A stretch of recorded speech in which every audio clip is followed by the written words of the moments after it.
Welcome, everybody. I am Emil Bryant. I am also the Chief Impact and Inclusion Officer for the AI MINDSystems Foundation, and welcome to our National Hero Initiative launch webinar. It is September 5th, 2024. The time is 11:02 a.m. Eastern Time.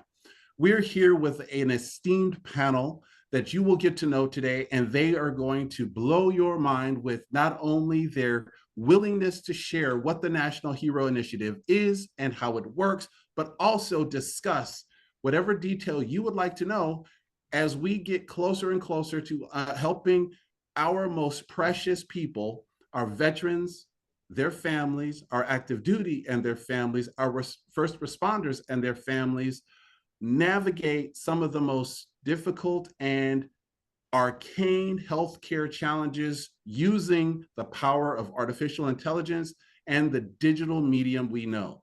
We're here to unpack the National Hero Initiative today, and as we do so, maybe inspire each of you who is listening right now to want to not only learn more, but participate in the ongoing transformation from the old way of doing business, where we have a disjointed healthcare system, multiple systems doing multiple things on behalf of someone that system or those systems are said to serve, into a healthier, simpler, more integrated, more sovereign, that is, more controlled by the person for whom the data is supposed to work.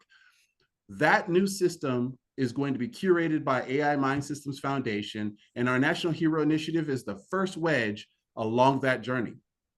Our esteemed colleagues today include medical doctors, digital savants, people who have been working with the AI and digital data systems for several years now.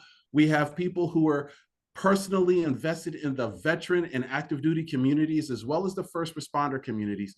We have a panel of people, human beings, who are here to help us understand what the National Hero Initiative is, what it does, whom it serves, and how it serves them. When you're done, my hope is that you understand very clearly who we are, what we do, why we do what we do, and most importantly, how you can help.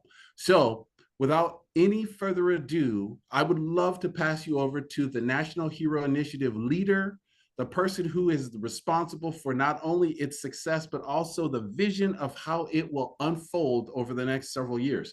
And that is Dr. Hassan Teta. I'm going to let him tell you about himself. But while we do, please understand that Dr. Teta's job is to improve the delivery of healthcare for people who have been typically underserved, and more importantly, their families who've been systematically overlooked. Dr. Teta, I'm allowing you to share yourself with the world right now through the National Hero Initiative launch webinar. Please feel free to take your time and share who you are, what you're doing, and how these fine people who are listening today can help. Thank you, Emil, and good morning to our incredible audience and for all of those that have joined and will be watching. I am Hassan Teta. I am a thoracic surgeon by training. I am a veteran of 25 years, served as a United States Navy officer. I've been fortunate and privileged to travel the world and serve alongside some of the greatest and finest men and women that I've ever met in my life. And more importantly, I'm a husband and a father to two teenagers that are now tweenagers and off to college. As Emil said, my purpose here is to set a little bit of a table for what the Hero Initiative is and why we're all here. You're going to hear from incredible speakers that will go into great detail about what the initiative is and what our plans and strategy are to bring about some of the vision that Emil outlined. I would like to share some images and then just leave you with some thoughts. Over the course of my career, I've been fortunate, as I mentioned, to serve alongside some very incredible people. I've had some very consequential experiences, and I have fully appreciated some of the challenges that our veterans as well as active duty members face from a health standpoint, from a psychological standpoint, and from a family and life standpoint. I've also had an opportunity to work in healthcare and appreciate a theory that I've coined, which is the art of human care. And it's not healthcare delivery, but human care. And there are three principles, and I'll just share those three principles as a way of opening up today's webinar and introduce you to sort of my theory and how it aligns to the great work that the many people you meet today are engaged in. And human care is about delivering human care to individuals that are facing challenges, facing healthcare issues, but more importantly, to help people thrive and to be the best version of themselves, and to be healthy and to be happy and to be empowered to live their best life. And those three principles embody purpose, personalization, and partnership.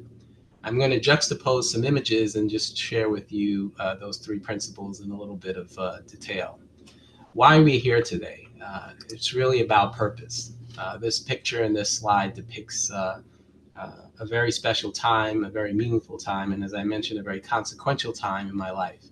It was during one of my deployments. I've deployed to many places around the world, but this particular deployment depicts my time in Afghanistan during 2011 through 2012 in the Sangin region of Afghanistan, Helmand Province, supporting the 2nd Marine Expeditionary Forces, 2nd MEF. So you can see I was standing outside of our forward operating base at a place called Edinburgh. That's what FOB stands for. And we were charged with taking care of Marines and severely injured Marines, in fact. And I got to witness firsthand the destruction, the devastation of war, and also appreciate the fragility of life. Young men and women who were injured severely, and we were charged with restoring their life and helping them to get back to some sort of normalcy. The team that you see there depicted is our medical team. I'm the gentleman, the tan gentleman with the shades, and you can see that we were all, in our battle armor, and we were in a very bad neighborhood, as our colleagues would tell us. And what we did in that tent was short of remarkable. It really is it was a daily grind of making the impossible possible, saving lives in the middle of the desert in a tent with lots of dust and very hot, and not the sophisticated accoutrement we have here in the States. But nonetheless, we had a mission, and the mission was to save lives. That is the first principle of our hero launch. It's purpose. That purpose is anchored in a profound sense of support and help and assistance, particularly to those that we call heroes, individuals that have sacrificed for our country, our first responders, service members, veterans, active military, and their families that are doing great work to ensure that we have the society that we enjoy so much in America. You can go to the next slide.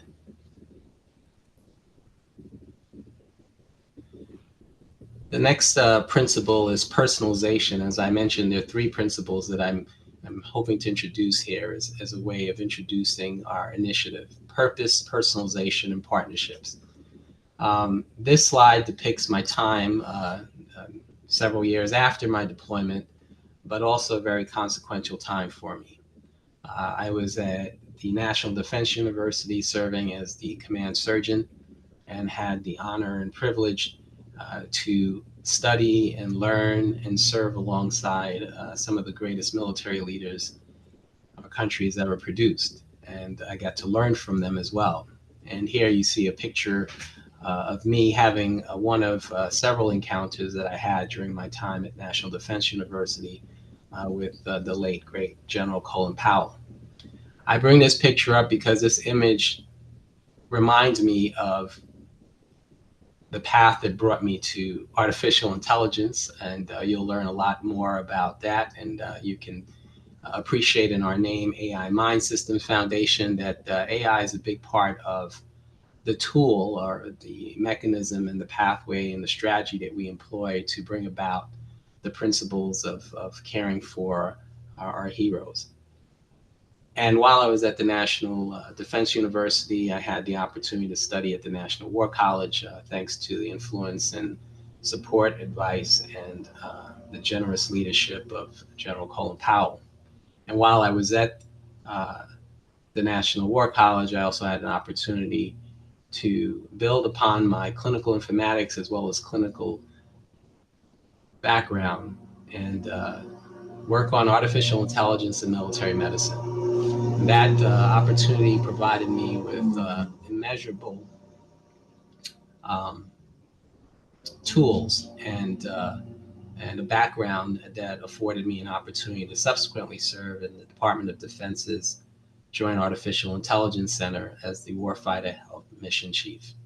And that experience was what exposed me to the great potential of the general purpose technology of our era, AI. You're going to hear my colleagues talk a lot more about that, and specifically how AI can be employed to deliver upon many of the visions that Emil outlined and that my colleagues have talked about and what we've espoused.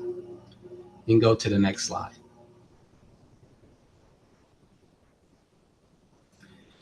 This again is another picture from the National War College experience, and it's our basketball team. We had intramural sports, and as you can imagine, a very heated competition, especially among warfighters. We were appropriately called warriors. I donned number 13 and had the privilege of being on the team. And what this depicts is really what I believe is a very key and foundational principle of the three tenets that I mentioned of purpose, personalization, and partnership. And it's partnership and teamwork. Nothing great ever happens without partnership. Nothing great ever happens without teamwork. Nothing great will ever happen without the collective effort of a great many people. And you are going to hear today from some incredible, talented people. And I'd like to specifically point out Heather Flannery, who is our CEO for AI MINDSystems Foundation. Many months ago, she sought me out to have a conversation about her vision for what AI MINDSystems Foundation would do. I had the benefit of knowing who Heather was many years before we met through mutual colleagues. And I've watched her work and have appreciated and learned a great deal from her.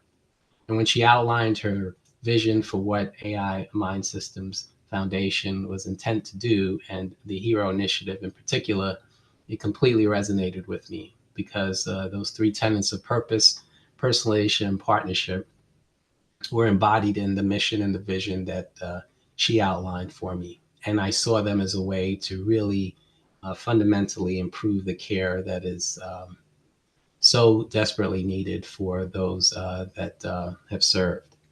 Now that I have transitioned out of the military and I am a veteran, I can say with full scope and appreciation that we face many challenges as veterans. I've been fortunate because I've had a medical background and have had some time to get to learn the system. But for a great number of people, they may not have that benefit.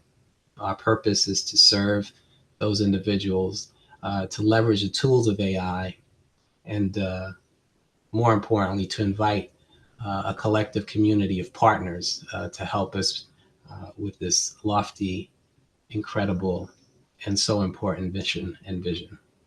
So with that, I will yield the floor to my other colleagues, and I would like to invite you to open your hearts and minds to what will be shared to you today, and and listen intently, and more importantly, uh, have some inspiration to help us with our mission as you learn more about it.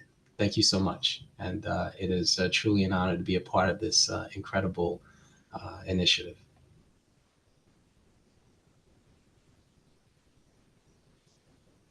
Thank you, Dr. Teta. We appreciate your beautiful sharing your beautiful history and the reason why the National Hero Initiative exists. We're really focused on building a concept of serving the cohort that we have called first, but that cohort is not last. And that's super important to remember, is that that cohort is the first line in a long line of people that we like to serve, because everyone should benefit from this technology. Everyone should benefit from these advances.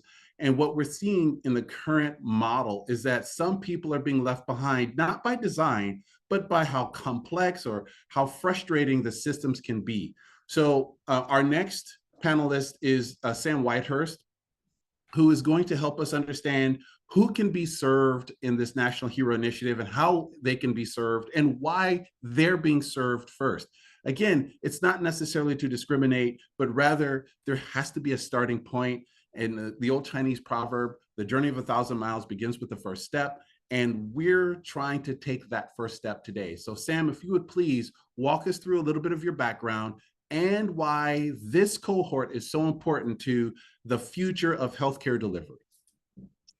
Emil, first of all, thank you for that lead in. And I also want to thank Heather for what she's doing and thank her for the opportunity that she's providing myself as well as the rest of us today to kind of make some brief remarks and discuss why this initiative is so important. So really very quickly, just a little bit about myself. I had the opportunity to serve almost 30 years in the Army as an infantry officer. My wife shared that journey with me, multiple duty stations and multiple deployments. And we also have, my wife and I, we have 4 children who are all now 4 adult children, 2 boys, 2 girls. And I highlight the fact that my 2 girls, I guess every parent's wish, but maybe also every parent's nightmare to a certain extent. Both of my adult daughters are getting married next year within 3 months of each other. So that's definitely a challenge that my wife and I will be working through next year. But I always bring up my family because when we talk about our military and veteran community, you also have to talk about our families. And I, as I introduce myself and talk about who I am and what I did, that's less important to who I served with. The service members, their families, those are such an integral part of both my wife and our experience over the course of my career and our lifetime. And that's why we're here today, is to talk about that, how we can best support that military and veteran community. So I'd like to start with this idea of the Sea of Goodwill. So the Sea of Goodwill was a term that was coined first by Admiral Mike Mullen when he was the chairman of the Joint Chiefs of Staff around 2010, 2011. And the Sea of Goodwill, very simply, is that vast outpouring of support and generosity from the American public towards veterans and their families. Now, the challenge for us then, as it still is today, is how do we leverage the nearly 11 million organizations that are across all sectors of society to put that Sea of Goodwill into action to support our military and veteran community? Now, during my remarks today, you'll hear me use terms like military and veteran community. I'll use terms like military connected individuals, military affiliated individuals, and I'll also talk about veterans and their families. All of those terms are interchangeable. They're all very inclusive.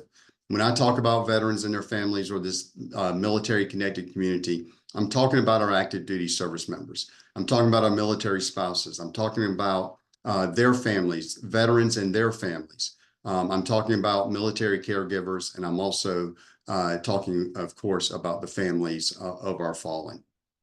So let me start with a little bit about the organization that I'm a member of. Dixon Center for Military and Veteran Services. At Dixon Center, our approach as a veteran-focused nonprofit is to implement a whole of society approach to ensure that military veterans and their families thrive. Since our founding in 2012, instead of focusing on providing direct services to the military-connected community, because there are over 45,000 organizations which are focused on that, on providing those services to veterans and their families. And we don't want to be 45,001. So instead of doing that, we serve as a resource for individuals, organizations, and communities interested in the long-term well-being of military veterans and their families, and who are also invested in how to effectively integrate them into their programs and services. In 12 years, we have been able to reach and impact over 700 communities and influence over 3.2 million organizations and individuals. Now, to ensure that our military-connected community thrives, one of the areas we focus on is ensuring that our veterans and their families heal with honor. To do this, our work centers on creating a system that both addresses the unique health needs of veterans, which includes increased rates, when you compare this to the non-veteran population, includes increased rates of traumatic brain injury, cancer, diabetes, hypertension, and post-traumatic stress disorder. But we also focus on addressing wellness, a state of complete physical, mental, and social well-being. Not merely the absence of disease or infirmity, but a conscious effort to live a healthy lifestyle that promotes overall happiness and fulfillment. At Dixon Center, we focus this work on what SAMHSA, the Substance Abuse and Mental Health Service Administration, describes as the 8 dimensions of wellness. It's occupational wellness, this idea of having a sense of purpose in one's work. It's this idea of financial wellness, having the knowledge and skills to manage and plan your financial future. It's physical wellness, getting regular exercise, healthy eating, and adequate sleep. It's mental wellness, having a positive outlook on life. It's spiritual wellness, finding meaning and purpose in one's own life. It's intellectual wellness, this idea of being a lifelong learner, having curiosity and a desire to grow intellectually. It's environmental wellness, knowing that you're living in a safe and secure environment, that you have a home over your head. And it's social wellness, is having positive, strong relationships with others and a sense of belonging in your community. This is how, not only at Dixon Center, but this is how all of us address the epidemic of isolation and disconnection that burdens far too many veterans and their families. It's a holistic approach to health and wellness that addresses many of the unmet needs of our military and veteran community that we're trying to address through the National Hero Initiative. Those unmet needs include the lack of continuity that occurs as our service members navigate the transition from the healthcare system within the Department of Defense to the healthcare system in the VA, or as they transition to private healthcare or to community care. You know, we have over 18 million veterans in our country, but only 9 million, about half, only 9 million are actually enrolled in VA healthcare. So there's a large population that's going outside of the VA to seek their medical care and healthcare. It's the challenges that veterans face that live in rural communities. Over half of that 9 million that receive care through the VA live in these communities where the challenges of accessing quality healthcare and wellness programs are greatly increased. Or it's the need to coordinate care across multiple domains to address those unique healthcare and wellness needs of veterans and their families. Those domains include, of course, the VA, community care providers, and it's also those nonprofit organizations that can provide employment support or financial counseling or housing assistance, and also provide other wellness services. Another unmet need is the need to address the complex social determinants of health facing veterans, which include barriers navigating the VA healthcare system is very good. I know there is a narrative out there that it's not. It's actually very good, and many veterans see what they receive through the VA is actually a little bit more positive outside of the VA, but it's still a complex system that is a challenge to navigate. Other social determinants of health are, financial strain and access to housing and psychosocial stressors and functional limitations, all of which make self-managed care coordination very challenging. And our current system is also becoming increasingly stressed as we look toward the future. So while that I talked about that 18 million number a second ago, that number of veterans in our country is shrinking as we look toward the next decade, which unfortunately that's going to impact VA budgets. But at the same time, simultaneous to that, we're seeing an increased need for VA healthcare by the latest generation of veterans. So while we can project that budgets may be decreasing, the need for those services will actually be increasing. So I'd like to close with a personal anecdote, which I think really kind of captures some of the challenges and where we're trying to go with the National Hero Initiative. So you can imagine, I mentioned that I served just short of 30 years in the Army. So you can imagine, as I was going through the process of retiring from the Army, I was going through all of my kind of medical checkups and checkouts and kind of getting my medical history together. That's pretty extensive history. In fact, when it's all in paper form, I kid you not, my medical history was about that thick. In my closing days of being on active duty, just as I was out processing, I was giving this CD, I don't know how well you can see that. I was given this CD-ROM. All that medical history was put on this CD-ROM.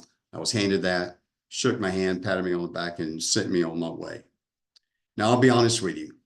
In 2024, I'm not even sure if I could even open this. I mean, I have a generally, relatively new laptop computer. There's nowhere where I can open up this CD with all of this medical information on it. And if I could open it up, all it is are just scanned documents put in PDF files on it as well. So it can't be searched. I couldn't find that critical piece of information that may help me in my future healthcare needs. This is one of the challenges we're trying to address.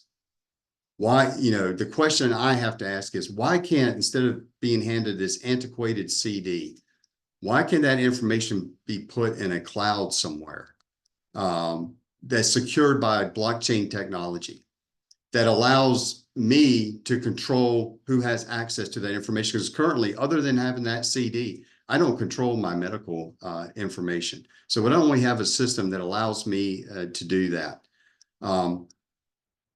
Why don't we have a system that allows not only me to kind of have access and and decide who I share it with?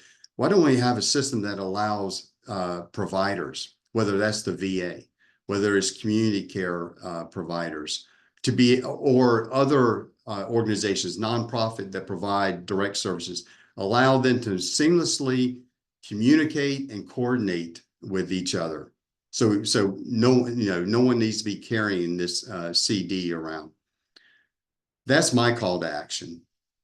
Let's create a system that allows our veterans and their families, first of all, to heal with honor. A system that leverages the resiliency and strength of our military and veteran community. And also one that ensures our veterans and their families not just survive, but they also thrive. Thank you. Sam, thank you so much for that, your time in walking us through the impact of the discombobulation of data that is so common with veterans and their families. Quite frankly, the handoff from DoD to VA is endemic to other problems outside of the military environment, outside of the military community. In other words, if the DoD, with all of its fancy systems, can't seem to package and send a very clearly coordinated set of medical records during your time on active duty to the VA, who is the only recipient of those records in a way that makes those records usable immediately, then how complex must it be for people outside of that singular system to have their data moved across multiple systems? So one of the challenges that we face today is we're starting with the DoD and the VA because we know where the data is, we know who's generated the data, and we know where that data can go, and it's a very simple pipeline. We're going to make that infinitely more complex when we apply this to the general population at large, whom we want to serve over time. So I'd like to go from you in your very specific case. Thank you very much for your remarks today, into the next level of understanding how the National Hero Initiative will impact the greater population at large. And that's from our CEO and founder, Heather Flannery, who's going to talk us through some of the details and steps that the National Hero Initiative is going to take. Before I let her take the mic, however, many of you have questions. Please put those questions in the Q&A. We will answer those in time. We have a panel discussion coming. I'm happy to moderate those questions. I will be happy to deliver some answers, or at least deliver those questions to the panel members. So please feel free to use the Q&A section of our chat today to put your questions down. We will have at least a 15-minute question and answer period at the end of this discussion to make sure we get those questions in and answered. Along the way, please feel free to let us know how we're doing. If you have comments, please put those as well. There's no problem. We'll still read them. We may not necessarily answer them in the Q&A, but they'll be listed for posterity. Heather, over to you. Let's understand what the AI MINDSystems Foundation is and how it is going to administer the National Hero Initiative. Thank you so much, Emil. And also thank you so deeply to you, Dr. Teta and Sam, for your kind remarks. It is a great honor to be here today and to have the opportunity to collaborate with such an extraordinary group of people, and for all of you that chose to join us today to think differently about how we might address very intractable and challenging problems. I can't thank you enough for taking the time to hear us out and potentially become a supporter and engage in this initiative. For those of you that I haven't had the pleasure to meet, my name's Heather Lee Flannery. I am a co-founder and the Chief Executive Officer here at AI MINDSystems Foundation. I have been working in various ways at the convergence of emerging technologies and structural systemic change for many years. And I do come from a military family and have been inspired and moved to do everything that I can, and increasingly our growing team and our partners and our community can, to approach otherwise or seemingly intractable problems in new and creative and innovative ways, and do that with the level of scientific rigor and discipline necessary for such a very serious consideration as a new systems sciences driven and systemic intervention for our health system. I have to take a moment and thank my first co-founder at AI MINDSystems Foundation, Dr. Sean Mannion. Dr. Mannion brought us together with Dixon Center, where you just heard from Sam, and has been an incredible collaborator and thought partner in all of this for years. And I'm also greatly honored by the team of people currently assembled and striving to make National Hero a great success, and to have it bring about the kind of evidence and policy and advocacy that we think we can achieve. Our purpose as an organization is to create systemic interventions that benefit all of humanity across the spectrum of health, prosperity, and privacy.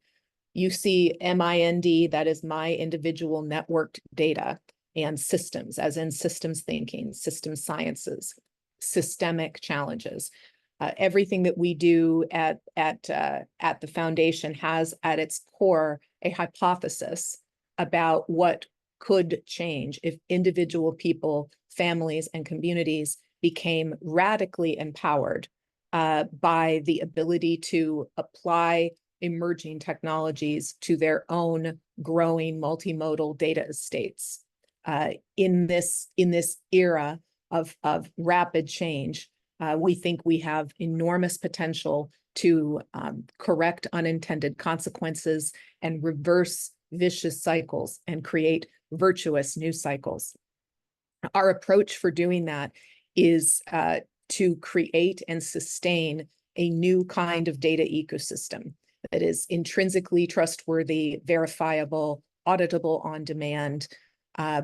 We believe that it is not possible to have ethical AI unless the data economy underpinning all of the creation and use of AI is economically just and inclusive of the data subjects themselves. We, the people, all of us as individuals, we are the original producers in the value chain that is AI. And we right now, as my dear friend, Dr. Alex Kahana likes to say, many of us are passive healthcare consumers. We have the opportunity to become empowered health producers. And by health, I mean, as Sam so rightly described, all of the contexts and dimensions of well-being. As you see here, our systems sciences approach does not disregard social and environmental determinants of health. On the contrary, we know that if we do not materially and at large scale quickly begin to affect change on social and environmental determinants of health, we cannot realize the incredible potential of precision health, and we also cannot be solvent or economically sustainable in a worsening situation, despite here in the United States, ever increasing spend per capita with population health endpoints that continue to bedevil us.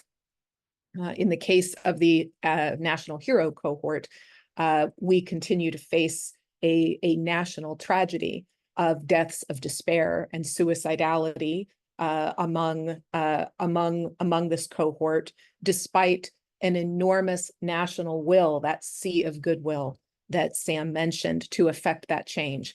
Our country has invested in this problem. We all deeply care about this problem. There is no one stakeholder group who is accountable for this problem. What we have is a structural issue. And that is what AI MINDSystems Foundation, with the National Hero Initiative, is seeking to study rigorously. Because it is a systemic intervention, it has to be even the pilots and the studies connected to it are not insubstantial in scale, but we believe it is absolutely necessary to see a radical new empowerment with emerging technologies be brought first to those who have served us, and solve challenges having to do with highly complex healthcare problems before taking what is often referred to as the low-hanging fruit approach. All of the ecosystem has been prioritizing the low-hanging fruit. We want to tackle the difficult things, and those of us assembled here are very passionate about doing so.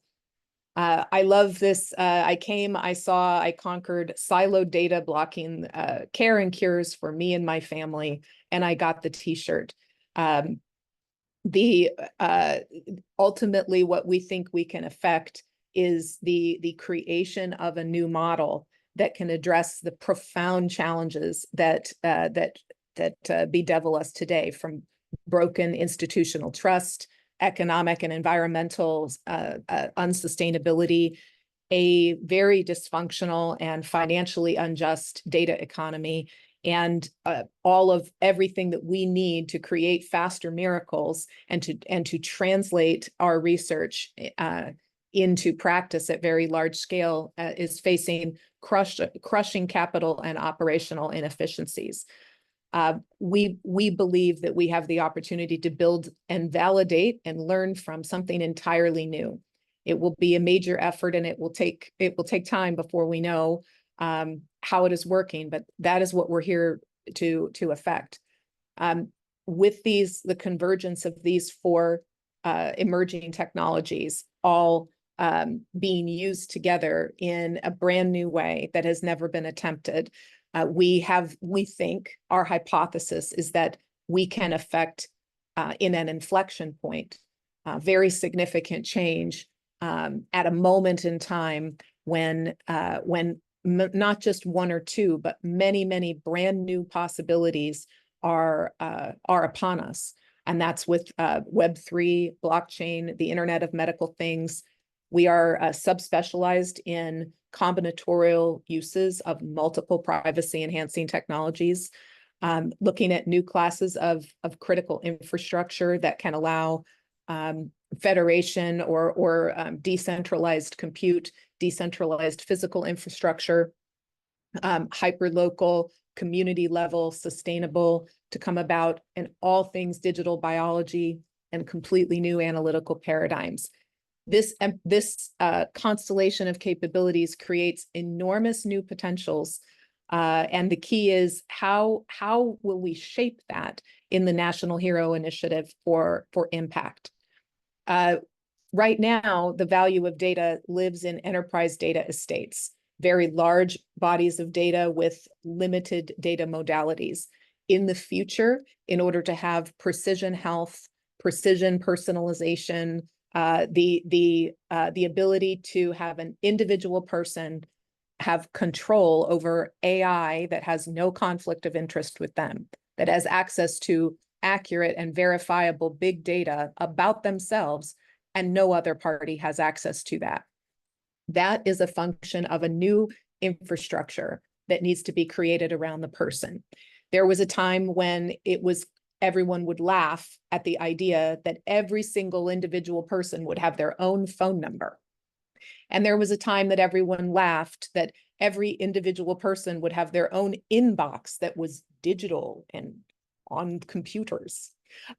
Similarly, this time that we live in now, where corporations and governments seeking to serve and aid us have vast computational technological resources, and the individual person has, fax and text messages and social media and so on. This new paradigm is about correcting that and creating the first enterprise grade, but completely self-sovereign total data and AI stack for individual people, leveraging this incredible moment in AI that can make such a thing logistically feasible. Not a 100x improvement, not even a 1000x improvement, but radical empowerment of the individual becoming possible without having to compromise and trade on privacy, agency, and dignity. That is the heart of the National Hero Initiative and what we are bringing about, the wisdom system. I'll be talking to you more about this during the panel, but the National Hero Initiative is launching a number of wisdom networks, including, I'll mention one for oncology particularly. I'm going to skip some of these slides just to catch up on some time, but I wanted to quickly mention that there are many barriers to adoption holding us back, and it is not engineering that is the heart of those barriers. Here on the slide, you see the 12 barriers to adoption of Web3 dependent ethical AI, which is a thesis that we have about what is actually necessary to bring about a just, empowering, privacy preserving future where we can ensure that all people equitably benefit from AI, and that we change the underlying data economics that ultimately end up institutionalizing bias and related matters. Wisdom networks, when organized by geography, are a new approach to state-anchored and resident-centered trusted data utilities for healthy smart cities and rural health. This new class of infrastructure is an emerging idea, and our approach to it in National Hero Initiative is very groundbreaking, and we will be talking more about that. Wisdom networks effectively coordinate health and social services on a multi-party basis by placing enterprises and governments on the same collaborative computing infrastructure, enabling the coordination of local and global research and health and social services across the utility. This enables verifiable and trusted ecosystem insights, meaning every detail of trusted workflows, auditable on demand and cryptographically verifiable throughout their process. And wisdom networks become a new infrastructure for a new kind of ethical AI, both at training and in runtime, including, because of its research potentials, the ability to better clinically validate AI used in healthcare, and to iteratively and continuously do so. The individual person being at the center in our model is not it's not a hand wavy metaphoric thing like we wish to create the impression of the person being in the center. It actually does involve a new infrastructure that can facilitate integration in the way today corporations and governments integrate around the person, and using a new class of self-sovereign AI to achieve exactly what AI has been most effective at doing historically, optimization in complexity. That means coordinating public and private philanthropic and public sector social safety net programs with public and private payers and other commercial relationships in order to have an individual person, family, and community benefit directly from the ability to optimize, orchestrate, coordinate, protect, preserve, and otherwise engage with technological parity in a world that will be surrounding them with thousands and thousands of bots and models and AI-assisted methods. The National Hero Initiative, and I know we're going to be starting the panel shortly. We have 6 cross-cutting aims: health equity, precision health, ethical AI, sustainability, both environmental and economic, national and individual security, and emergency preparedness. We have 6 prioritized therapeutic areas. You'll note that they have a lot of overlap across populations. This is deliberate. Oncology and mental health are right now the very top priorities, and we are working on plans for the other therapeutic areas. We've discussed our target cohort a great deal. I want to emphasize that we do include immediate family members in this initiative. We think that's vital. That includes children that have many, many unresolved needs and are also a vulnerable and underserved population. And we believe that this is all part of a new kind of public-private partnership, where we have constructed a mechanic by which individuals, families, and communities can be formally included in public-private partnerships for the first time. And by formally, I mean legally, financially, technologically, and operationally. And with that, are 3 research innovations that are core to our work: real-time, real-world evidence, real-time precision translation, and decentralized clinical research at a care option at massive scale. These are both capabilities that we need to validate that these research modalities are in fact achievable at large scale.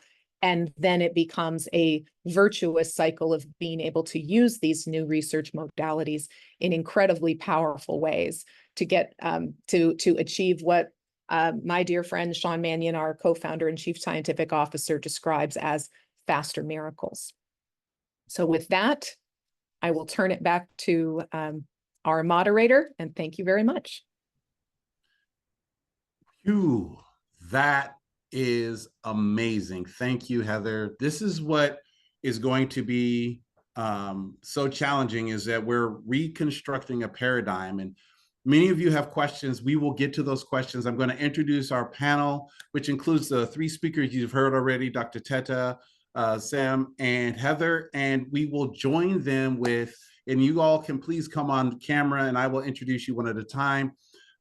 Just really quickly so that we can get started. I want to keep us on time, but we have 3 other panel members that will join us here today, or 2 others, excuse me. And the reason why we're having this panel discussion is because we have an opportunity to educate and edify not only our audience today, but as we launch the National Hero Initiative, we're giving ourselves a chance to be heard in something that is going to be difficult, but in the right kind of way.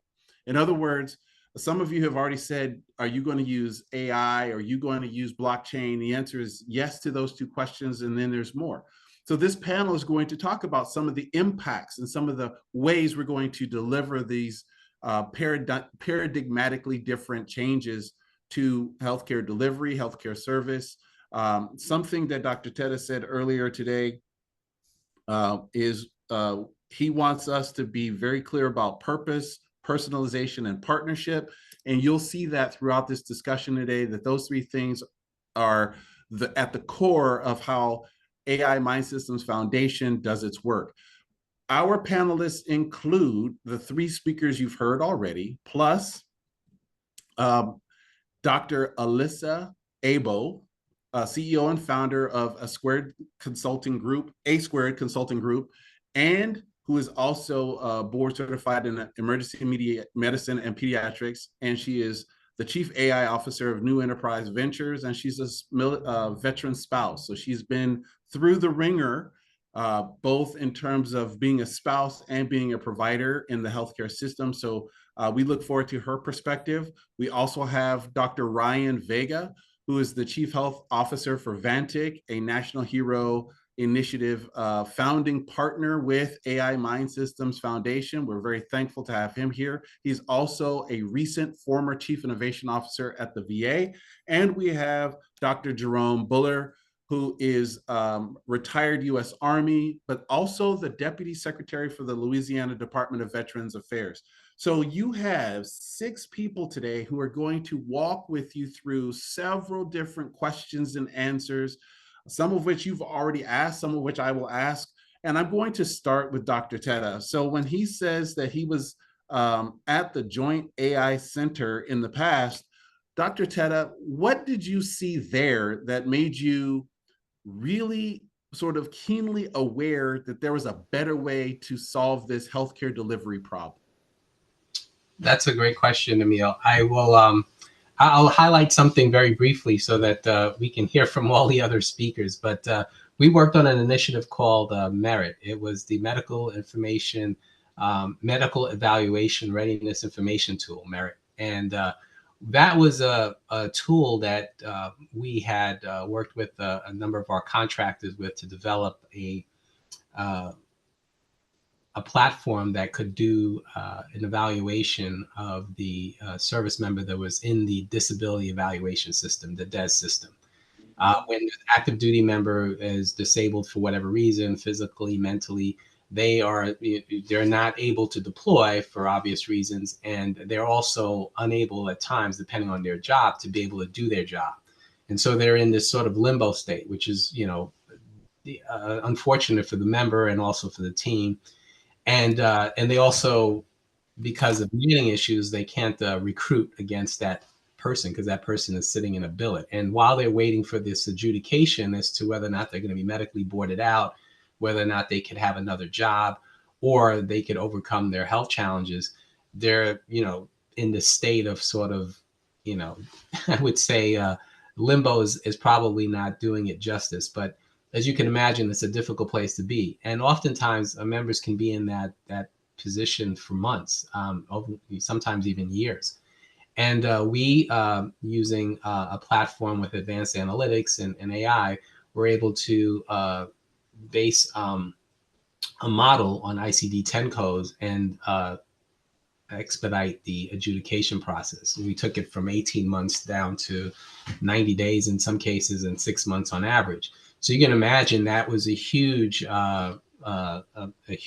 benefit, and it improved our efficiency and efficacy. And we show that through a proof of concept that could be done.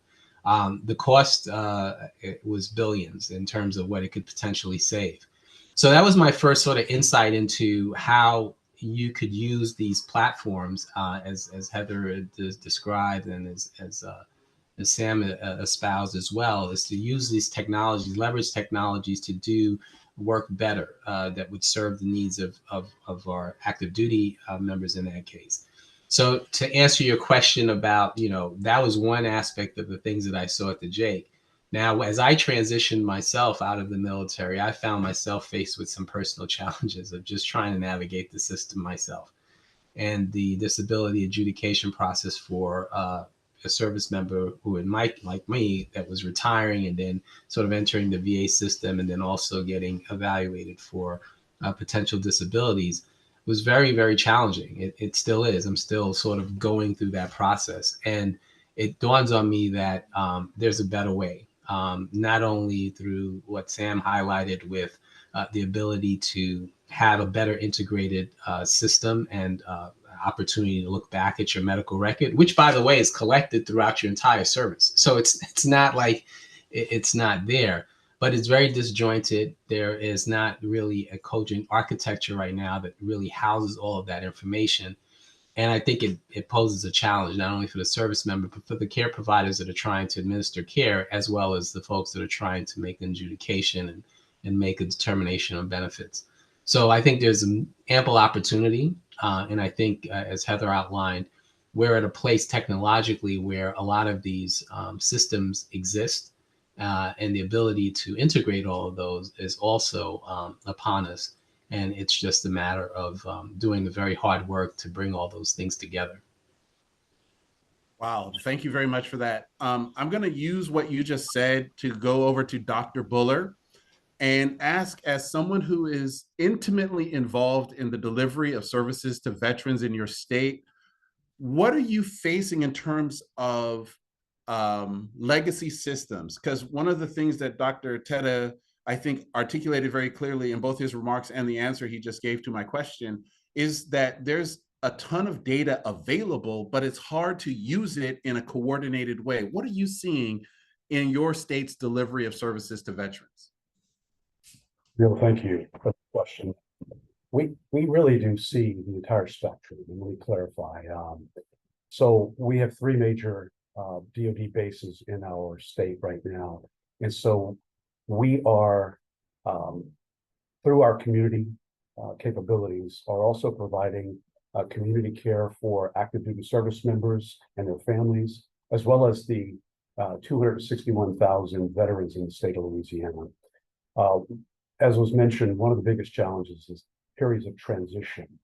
But beyond that, one of the other benefits in the state is we have 5 veteran homes. And so from still on active duty serving, whether it's one of our active duty bases or within the National Guard, to residents in our veterans homes, that continuity of data flow from entry to long-term care is extremely fragmented. And we have incredible staff who do the best they can and do an incredible job, but there is no one system that is able to clearly link not only the care we provide, but the great care that the VA medical centers in our state provide, but the care in the community. And much effort has been made to synchronize that more closely, but it's still disjointed, it's still fragmented, and that information does not smoothly translate to the Veterans Benefits Administration process whenever we're adjudicating claims for our veterans as well. So lots of opportunities to streamline and synchronize data flow. And none of what I've mentioned to this point is really ideally personalized, right? It's systems that are disparate, trying to do the right thing for veterans, but again, lots of opportunities to improve that process. Streamline the delivery of care, making it easier and simpler for the veteran to access what is a benefit to them. These are important advances that are hard to see in a system. One of the questions that are coming from the field that I would love to toss over to Heather really quickly is, this is a great advancement in mind, but is it an incremental or revolutionary improvement? This is from Al Leong, who's trying to figure out, are we iterating something that exists, or are we kind of starting with a blank canvas? Where are we going from here, Heather? Well, thank you, Emil. I think it's important to note that incrementalism has been the dominant mental model for health transformation for at least the last 30 years.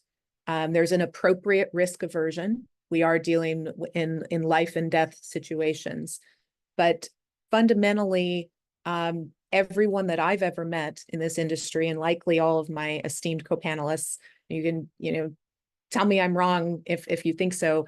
Everyone who is close to this industry immediately acknowledges that it is full of structural distortions, misaligned incentives. We are spending enormous amounts of funding on sometimes excellent research. We have demonstrated that countless interventions are safe and effective on some population for some period of time. What we know we cannot do is translate those things at any material scale. So the question that we are asking is not, is there one intervention? Is there one point that we can prove? It's rather, what would be necessary? What structure would be necessary to begin to reverse vicious cycles and align the incentives of the stakeholders around the incentives of the individual? So in that, there are endless parties working on incremental solutions, which independently may be perfectly laudable, but on the whole, they are complexifying an already extremely complex system. Some party has to stop at some point and step back and say, what is a different structure? And if we hypothesize one, how might we even validate those questions? And that's what we're doing here. And it has to run in parallel to the mainstream system unless and until we validate that there is a different way that is more effective across a wide constellation of endpoints.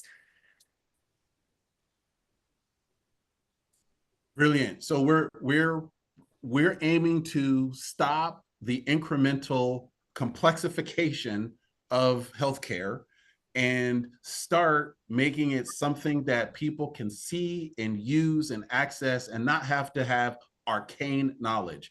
Dr. Abo, you are in the healthcare system as a provider today. You are clearly affected by how you can access this data when you have a person coming into the emergency room.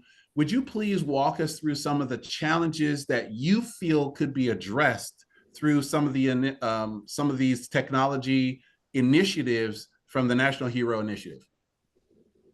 Sure. First of all, thank you for having me. It's really a pleasure for me to be here today. As you've mentioned, I'm an ER physician, and I am a spouse of a veteran. So these communities are near and dear to my heart, and I appreciate this initiative being launched today. So I will do the very best I can to give some context to your question. So if a patient comes to the emergency department, it's very variable what information I may be able to find out about that person.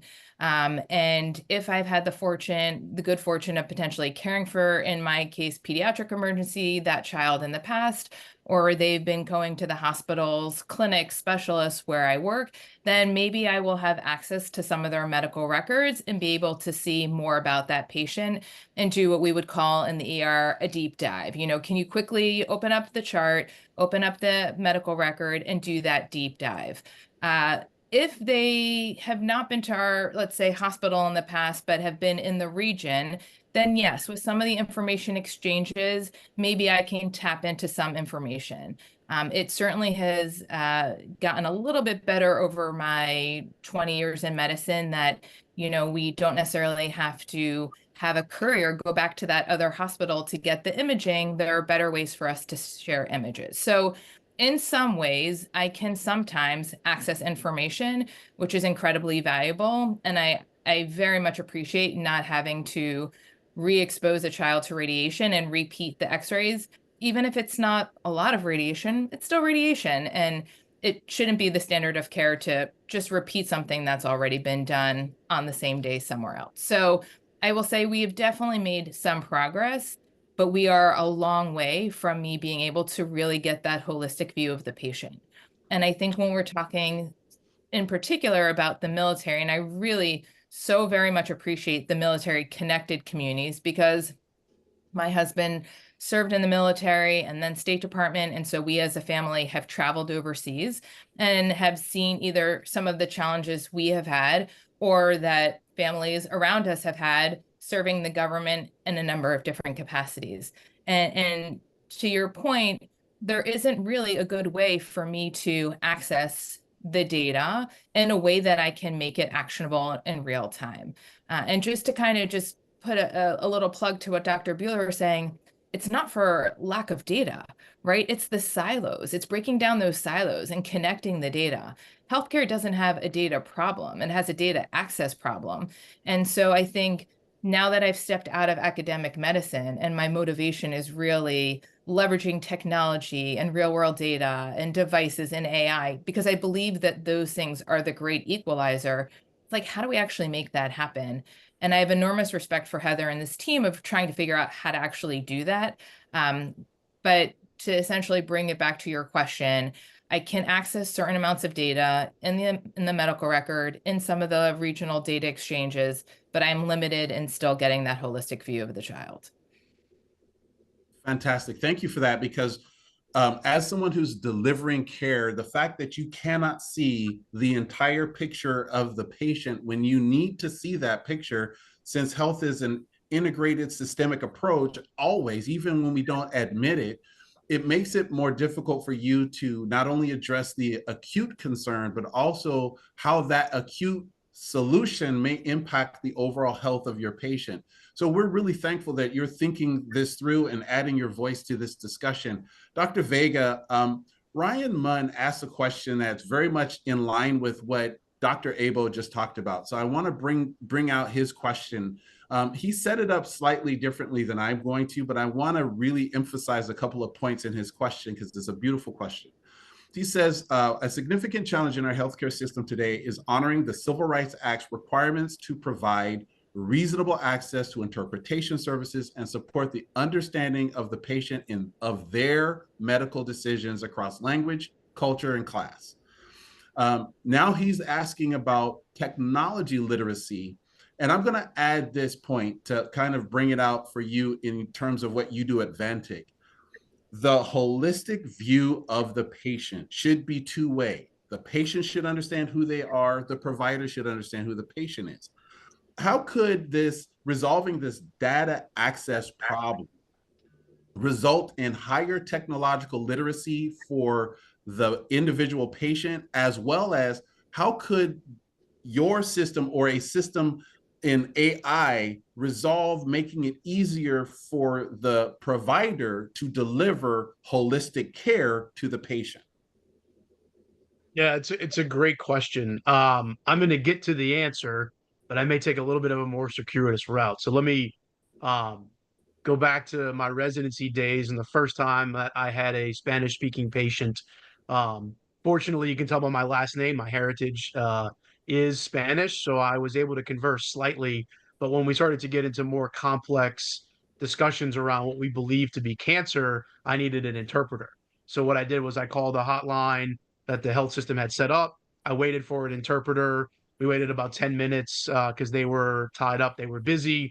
There's this sort of awkward 10 minutes of waiting. Now my next patient is delayed, et cetera, et cetera. Finally get an interpreter on the line. The interpreter, you can tell, is sort of somewhat hesitant and describing some of the conditions that we're trying to explain. So it was this sort of very, I would say, not optimal experience. And now the rest of the day was delayed. Other patients are waiting. I'm having to apologize to those patients. And while as much as they wanted to be empathetic, now their day is delayed, et cetera. That's a common experience across American healthcare. And so what I think is really unique about AI, and I'll take this to a very pragmatic level. Let's put the data accessibility side for a minute, is that what AI really provides is levels of enhancement or augmentation and significantly extensibility and scalability. Look, we can't make more translators. We can't make more nurses and more doctors any faster than we are putting them through training. And we already have a shortage. But these types of systems that I'm seeing coming out are allowing an individual who doesn't speak any Spanish to have a intimate and in-depth conversation with that individual in their native language.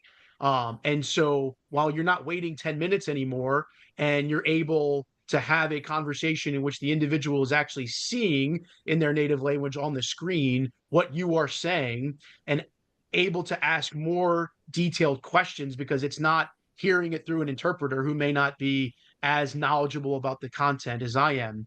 That level of augmentation of my capability as a provider has now allowed me to have a much more intimate relationship with an individual in their native language.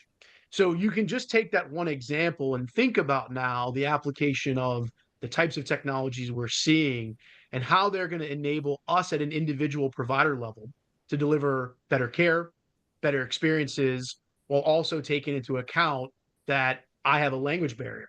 Now, when you multiply that, or I should say magnify that, by what the individual now wants out of that care, right? So set aside the fact that there's a language barrier, there may be reasons that they don't want to go through radiation, or there may be reasons they are apprehensive to certain types of chemotherapies, or they may not have the necessary social support infrastructure that's going to enable them to come to the hospital 3 times a week for infusion, et cetera, et cetera, et cetera. The ability to contextualize that so that I have a better understanding as the provider. And then in turn, the individual is better to understand that at a non-clinician level. And I won't get into the technical architecture of this because it's sort of irrelevant, but you will have, and we're seeing companies create this, you will have, for example, lab reports and radiology reports not be reports, but actually be interactive AI agents. So you'll get your lab report and it'll give you the ability to sort of ask questions, but it will know you're a patient. And so you'll be able to say, look, I'm not entirely sure what this means about my LDL. Well, here's what it means for you, right? And that agent is able to contextualize that for you because it has access to your information. As a provider, I may say, give me a short summary, and it may tell me, look, the patient's A1C is 8.6. You recently increased the glargine from 25 to 36 units. We recommend and have already scheduled a follow-up in 1 month to check their blood glucose, right? So again, all these types of systems we're starting to see come about. And what it really means is it's about scalability. It's about the concepts of sort of augmentation. But to directly answer the question, with the technology that I'm seeing in the sort of these multi-agent types of systems, it's able to talk to the patient at the patient's level and talk to the provider at the provider's level at the same time. So in short, the tech literacy doesn't really become an issue anymore because to some degree, I'm reading at a 5th grade level, or I'm reading at a level that is necessary for a hematology oncology provider. That's amazing, and I'm very thankful. So I'm going to pivot over to Heather, but I want to make a point that technological literacy is a barrier that we don't have to regard anymore if we use our artificial intelligence properly. Heather's been focused on building ethical AI into this process from day one. She's talked to every single one of us about ethical AI as part of it. And as she brings her comments out, I want her to make sure she allows people to hear what ethical AI means in the context of the Wisdom Network and the National Hero Initiative. Heather, the floor is yours to answer, inject your comment and answer that question. Sure. Thank you, Emil. Dr. Vega, I wanted to pile on with a point that you were making about matching, vast amounts of clinical data to recommendation engines and being able to have natural language translation in multiple directions, into different professional voices and different lay voices. I think what I would love to call out is that, let's say you had the perfect protocol and that you just expressed was actually working ideally. You would have a care pathway that was clinically personalized for an individual. But that individual, and I know we agree on this point, that individual may have no capability to understand or affect that care pathway. They may not be able to maintain their housing that month. They may not be able to have transportation that month. They may be a mother who's making decisions about food and medication or housing.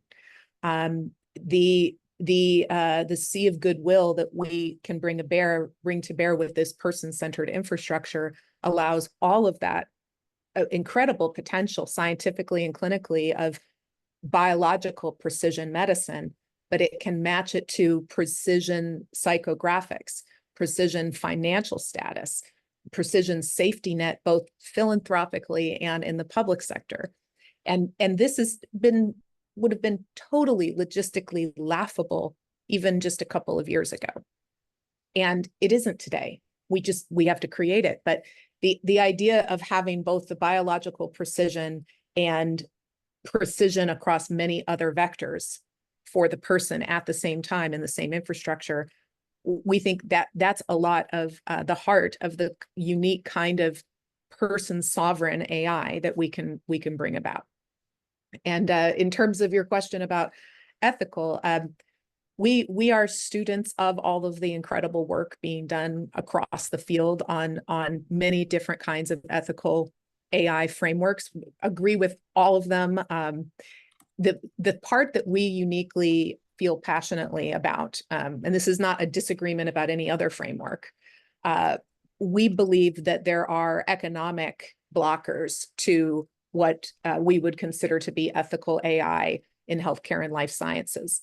When we are facing the kinds of health inequities, digital equity, health equity problems so profound globally and domestically, ethical AI cannot be realized without addressing the wide range of well-understood issues about data acquisition, generalizability of training data, even data acquisition of model drift, et cetera.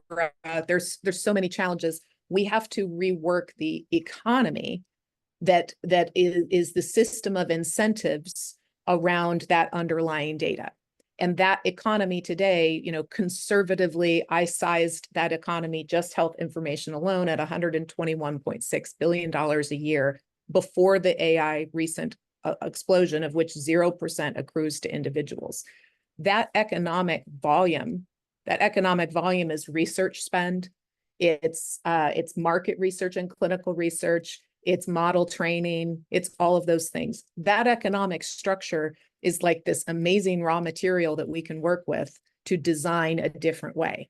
But without fixing the economic structure, the entire apparatus can't be intrinsically ethical, because this discussion that everyone has about wanting to correct past wrongs, avoid unintended consequences, there's no doing that without fixing the data economy. And so that's a unique focus of ours, as is the environmental sustainability, the access to compute, and the ability to have sustainable compute available that can equivalently empower individuals, families, and communities relative to the vast resources available to the corporations and governments seeking to serve them. So hyper-local, community-owned, resilient, alternative energy, alternative comms, all of those things become really important too. For what's really ethical, you have to know that the infrastructures you're creating won't dissolve with a change in political will, won't dissolve if the investor class has a change of heart or a change of fashion. We have to create permanence. That's another key part of what it means to be ethical in our field. Woo! This is the kind of discussion that we need today in order to push beyond the boundaries of current thinking. This is not going to be an incremental complexification, but it's going to require complicated work. It's going to require highly technical work. But I want to make this very human. So Sam, if you would chime in on a question from one of our viewers here, who was very concerned about the humane part of this process. And I know you've been working with us at AI Mind Systems Foundation on behalf of the veterans that you continue to want to serve. And I want to sort of get a more specific human approach that we can articulate. So John Pritchard asks, as you explore and experiment with the use of AI to assist with care coordination and integration for a new individual focused framework, do you see the HERO initiative making extensive use of and or contributing to the NSF's AI test bed? That's not perfectly your question, but really there's a part of this that I want to get your opinion on, Sam, and that is, we're asking a lot from the National HERO Initiative. Is it going to work on behalf of the human beings that we're intending to serve? Yeah, I'll start by kind of following on a little bit of the point that Heather made. And Heather was talking about the importance of how this could lead to precision medicine. And as she was talking, she started talking about us, kind of other organizations and other needs out there. So I started thinking of this term, this also helps with community support precision. So it's being able to connect to those community-based organizations who are not necessarily clinical providers, but they provide some type of service or program to address some of those other challenges, which absolutely have an impact on your physical and on your mental health. For example, in our work at Dixon Center, and I experienced this myself, there's this loss of identity that occurs when you leave the active duty. I think our military, no matter what your branch is, our military is really good at taking people from all different parts of the country, bringing them together and starting to take their existing identity, and then add to that and kind of create these ideas, a sense of values and a sense of service, serving something greater than self. Our military is really good at building this new identity. The problem is, though, when you leave the military, a lot of that support network disappears. And along with that, some portion of your identity as well, that camaraderie, those friendships, the social connectedness that you've established, whether you're in for 4 years or 30 years, that social connectedness overnight literally disappears. And I think that's why we see the challenges and struggles among our military veteran community. And this is one of the precursors I mentioned during my remarks. This is the precursor to the epidemic of isolation and disconnection. In many ways, the best way to treat that may be being able to connect to these organizations that can provide other services. But currently, right now, I kind of look at it as a three-legged stool. You have DoD, Department of Defense, and the VA healthcare system.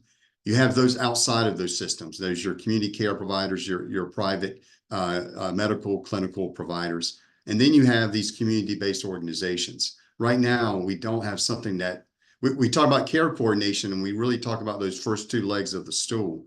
And we also talk about care coordination within those particular communities, whether it's in community care providers or within the VA itself. Those systems talking to each other and communicating internal, kind of the challenge. But I would add to that, I think to get to your question, Mila, to be kind of more humane in our approach, we've got to integrate that third leg, those community-based organizations, and make them part of the coordinated and integrated care. Brilliant. So all of this exists on a bedrock, and this is something that I think we're going to have to resolve over time. What is a standard for community care? What is a standard for ethical AI? What is the standard for the Wisdom Network? Are we just doing this? And this is to Heather and Dr. Teta. I want both of you to answer this in your own way. Are we out here just throwing wet clay at the wall, or are we building some standards, or are we establishing standards that allow us to not only serve this cohort, but broaden the scope to the general public at large?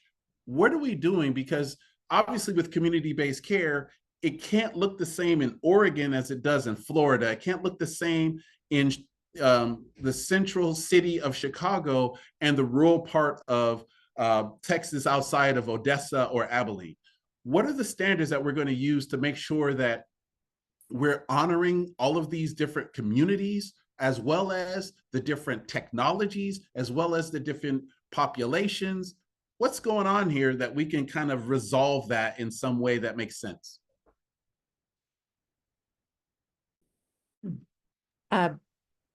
Well, Hassan, you paused for a moment, so I'll jump. Oh, I'm sorry, you're muted. Dr. Tedda, you are Dr. Tedda, you're still muted. sorry. Sorry, I was going to suggest, Heather, that you started and I was going to embellish.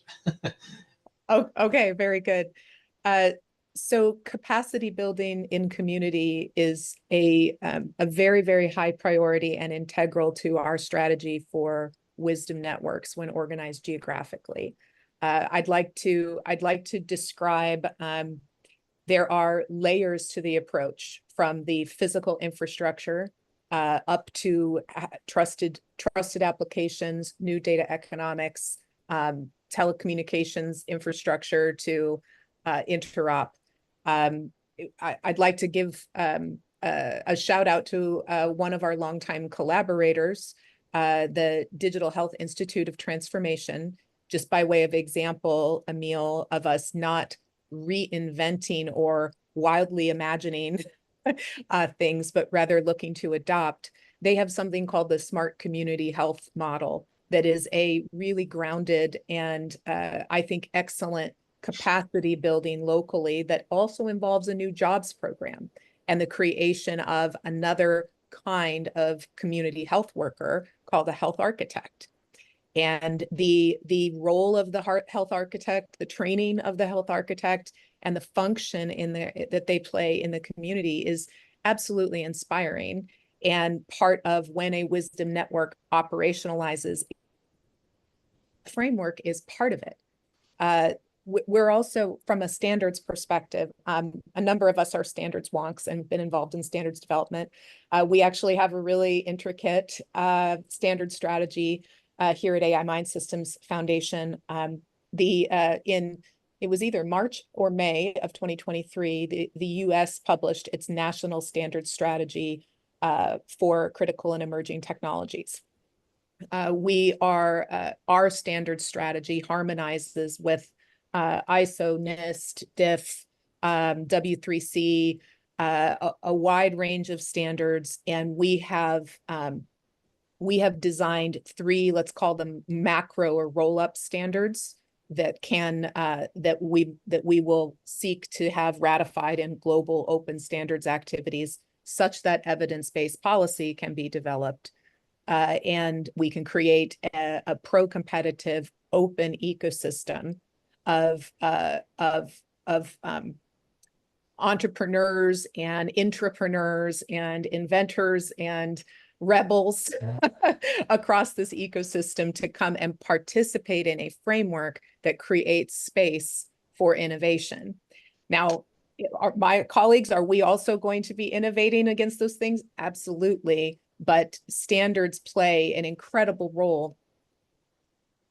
And WISDOM is an acronym for Worldwide Informatics System and Data Ontology Matrix.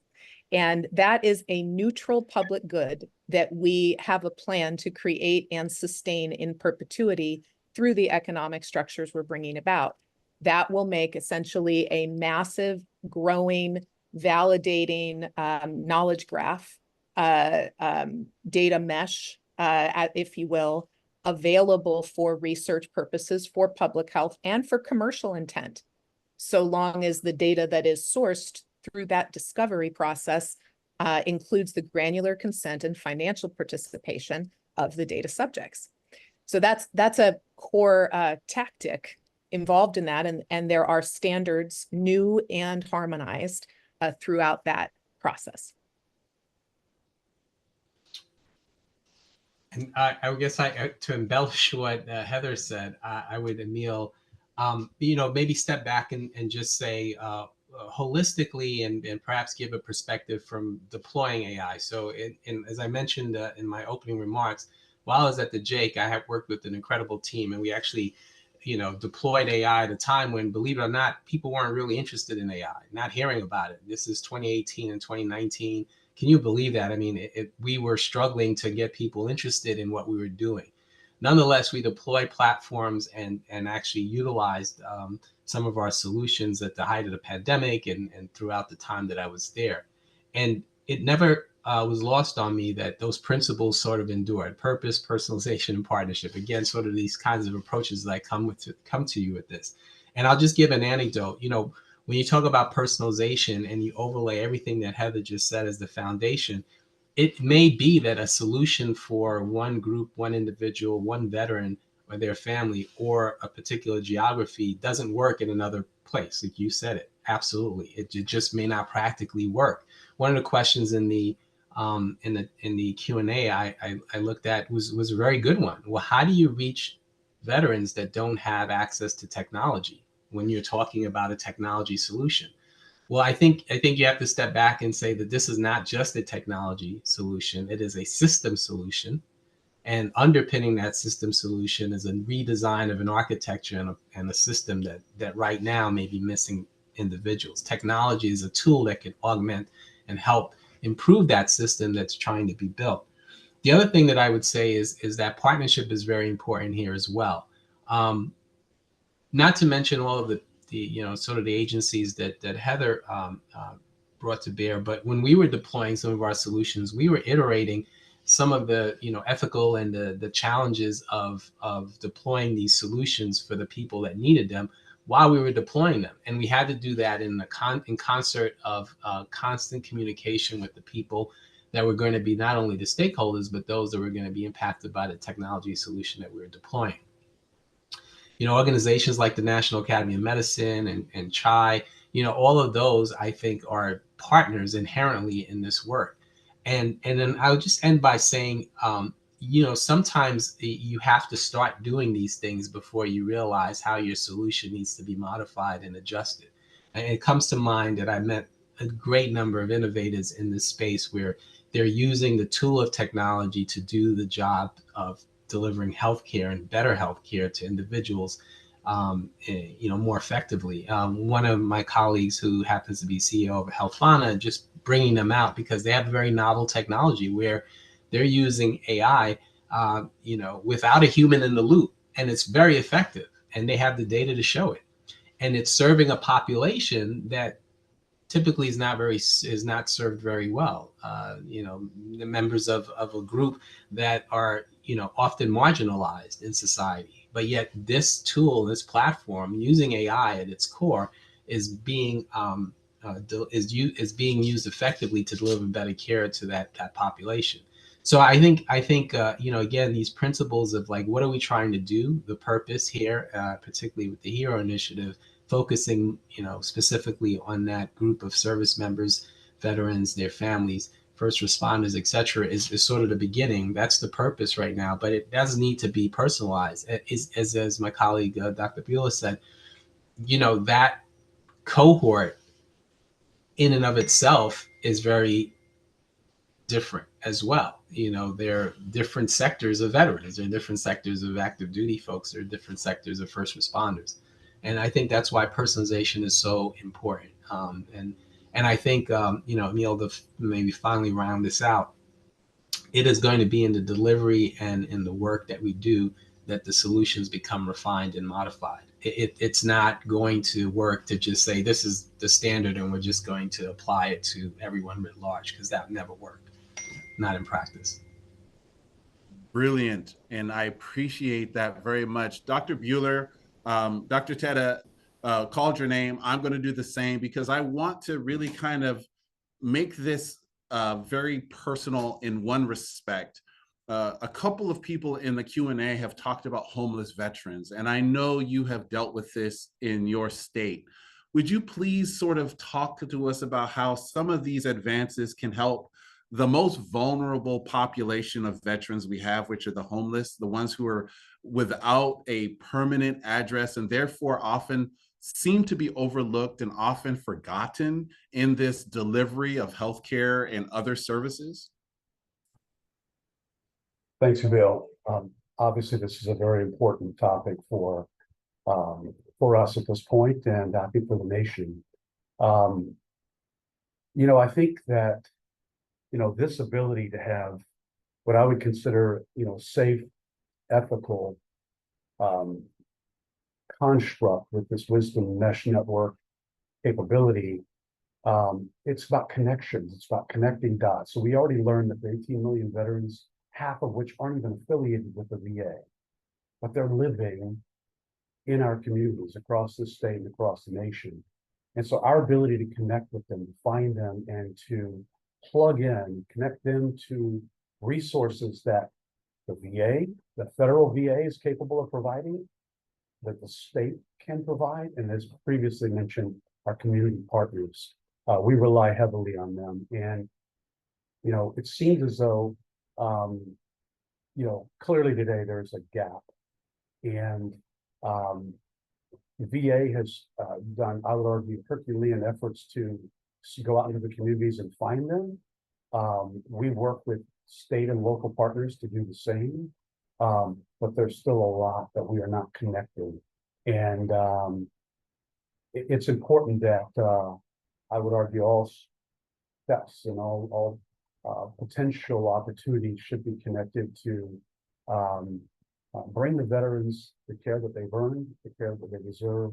And I think things that would ultimately really make a difference in homelessness, behavioral health is a huge component of that. And, particularly with the shortage of behavioral health that we have in our state and the nation,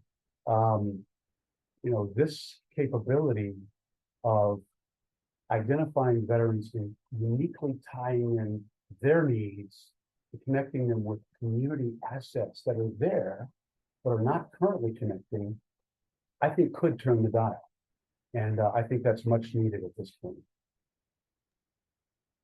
May I, Dr. Bowler, just really quickly, you hit a critical point on the question of identity. And part of our strategy involves introducing and validating a new identification and identity paradigm, really, that links and bridges to our legacy world today. So it's not a rip and replace, but it allows much more secure, higher levels of assurance, more flexibility, and an individual person's ability to choose between anonymity and positive identification throughout a workflow, that where they might change their mind about whether they wish to be identified or be anonymous or be definitively known. We know that not all veterans want to be identified as veterans in healthcare settings. We know just that's true of every affinity group, every cross-section of human identity. When people can present as they are in ways that protect their privacy, perhaps shield them in a way that allows them to engage where they otherwise wouldn't, that can be profound for mental health, for substance use disorder, for, countless scenarios where both anonymity and identity is needed. And we have a new technical paradigm that facilitates both. These are exciting ways to see the world. Dr. Buehler, thank you so much for kind of walking us through the care and concern any system is going to need to demonstrate in order to serve those vulnerable populations.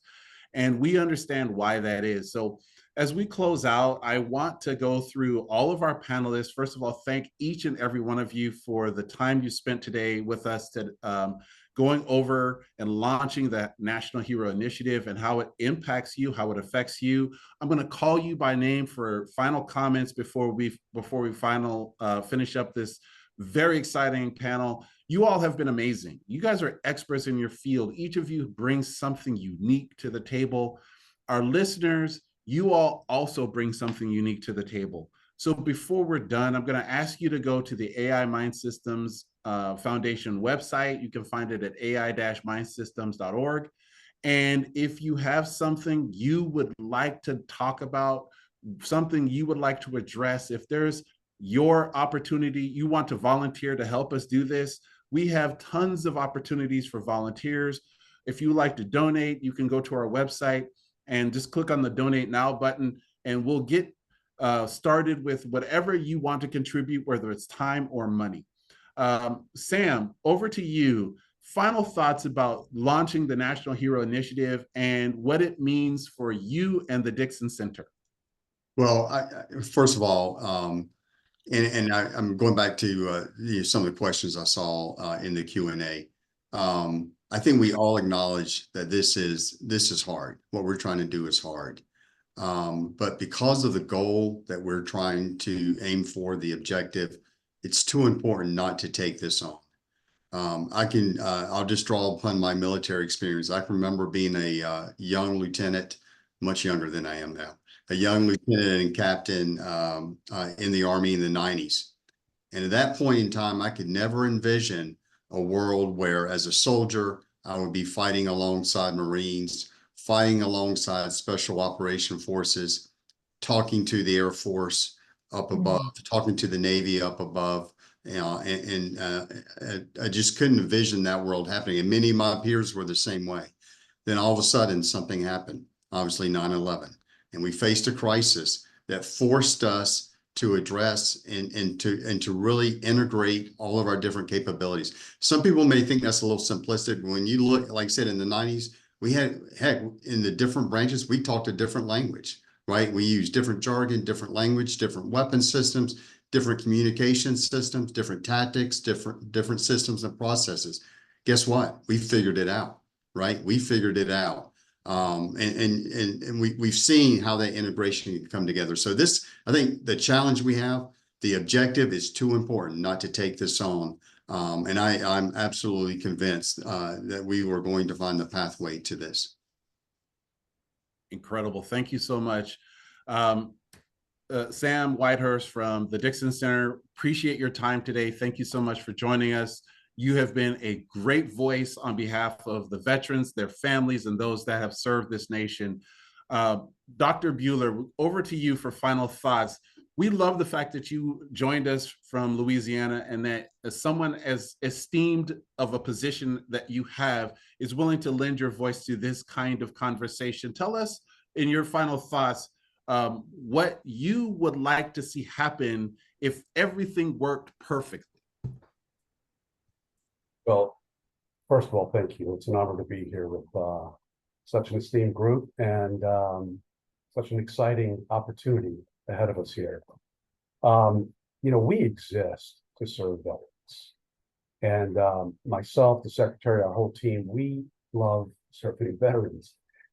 Partnerships are absolutely essential to doing that. And we partner well with the federal VA, both Veterans Health Administrations and Benefits Administration. But we've already talked about some of the challenges there. We partner with our community partners, but there are lots of challenges. So ideally, again, in a very safe, ethical way, you create an environment where we can partner more effectively and ensure that we link our veterans and their families to the benefits they buy. Thank you. Making all of this work to serve those who need to be served, who want to be served, and perhaps being the door that opens to others so that they can see that it's possible. If we can do it for the National Heroes Initiative, perhaps we can do it for other populations.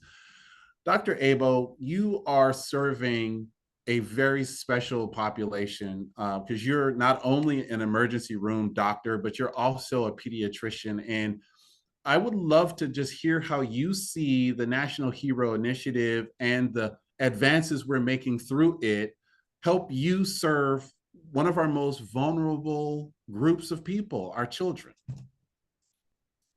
Thanks for that question. I really appreciate it. So I've been spending a lot of time just thinking and reflecting on this conversation. And if we're talking about the 3 Ps, purpose, personalization, partnership, I keep thinking about the role of another P, predictive analytics, in all of that.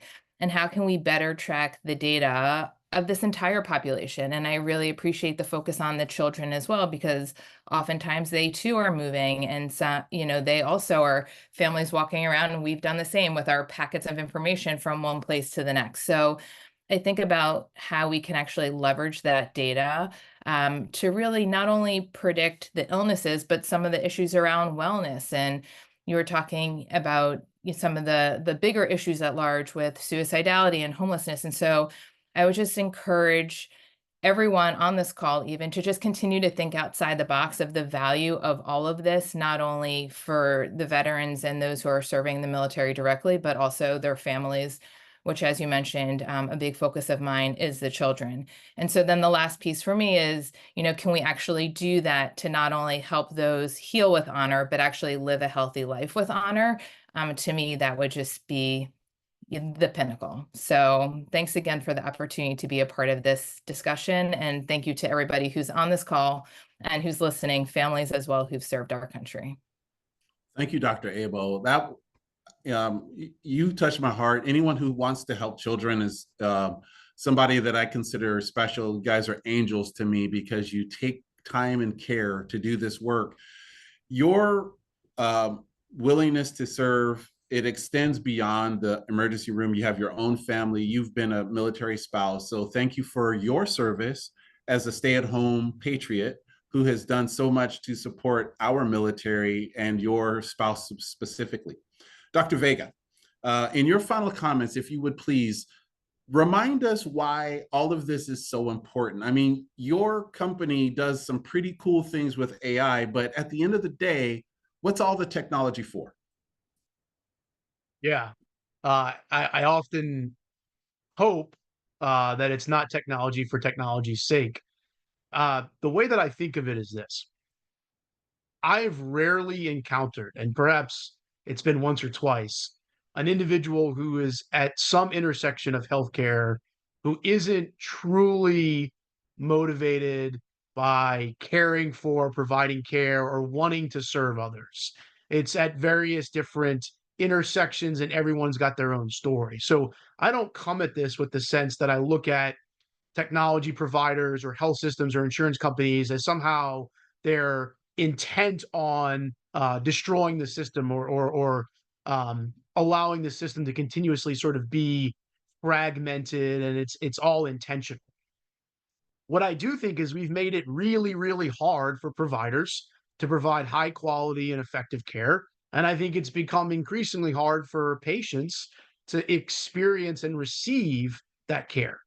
And so, at the heart of what a lot of's going on with this initiative and technology that we're seeing introduced is just trying to make that easier.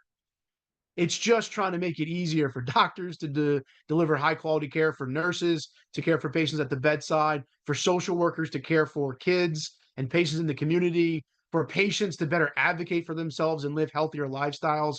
There's a lot of complexity out there. There's a lot of systems that have to be contended with, not just technological, but bureaucratic and political and regulatory. I think what we're just talking about is how do we make it easier?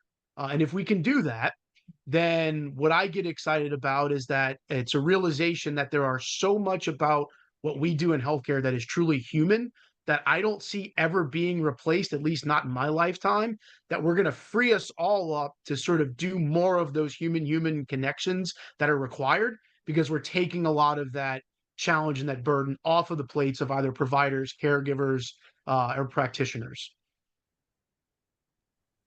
Human to human connection. If we can remember that the purpose of all of this technology is to bring humans together, we're going to win. If you would like to serve humans, the AI MINDSystems Foundation is a great way to do that. We'd love to have you join us.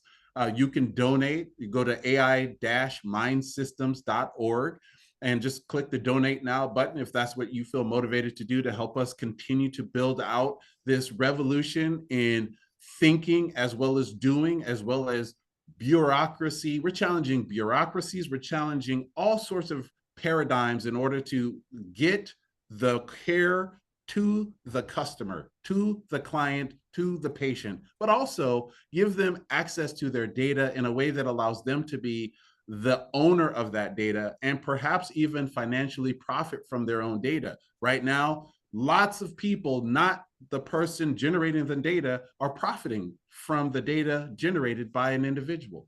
We'd like to change that. We'd like to make it so that the individual owns their data. We call that personal data sovereignty. And Heather, as you go into your final comments, would you please address the relationship of data sovereignty to care? How does all this work together?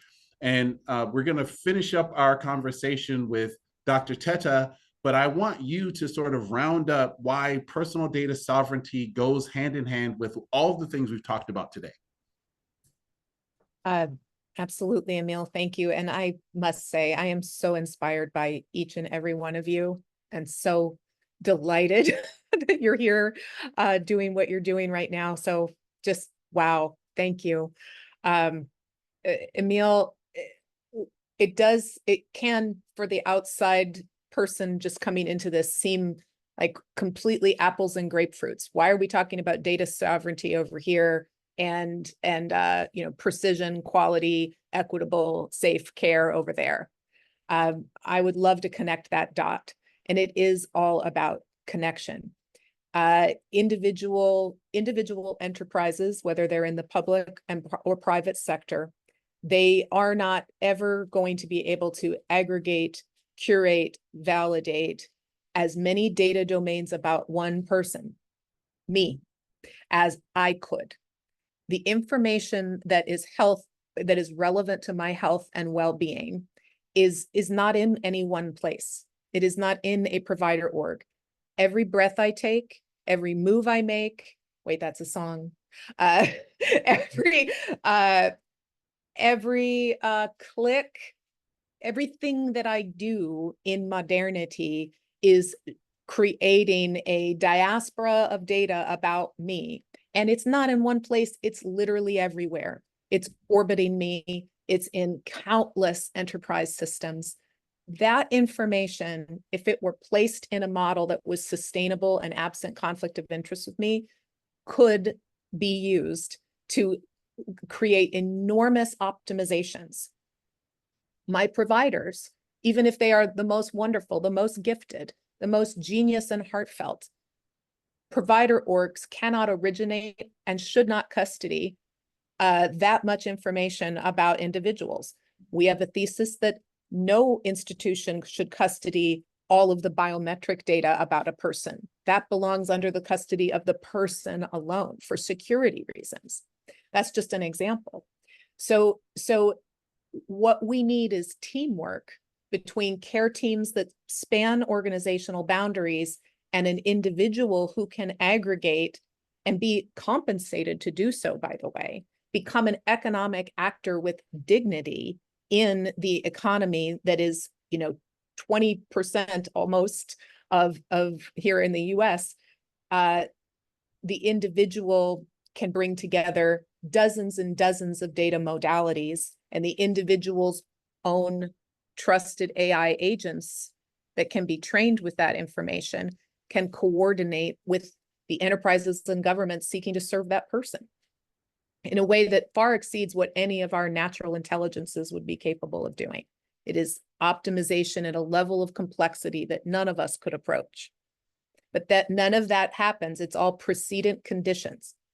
If the information about one person has not been identified, it can't be discovered, it can't be used analytically, it can't be used in a simulation, a prediction, an optimization for economic gain, for clinical gain, for so on. So it's also clinical integration is so important, and it's as important as the social integration and the social fabric that is so urgently needed and quite broken in our culture. But when we think about therapeutic areas, we're focusing on oncology, for example. Well, if we look at the pandemic of obesity, you have, at least 20 hormone-sensitive cancers that are at massively elevated risk in that population. Then you add in disparities, and you add in mental health. Is that a correlation or a causation?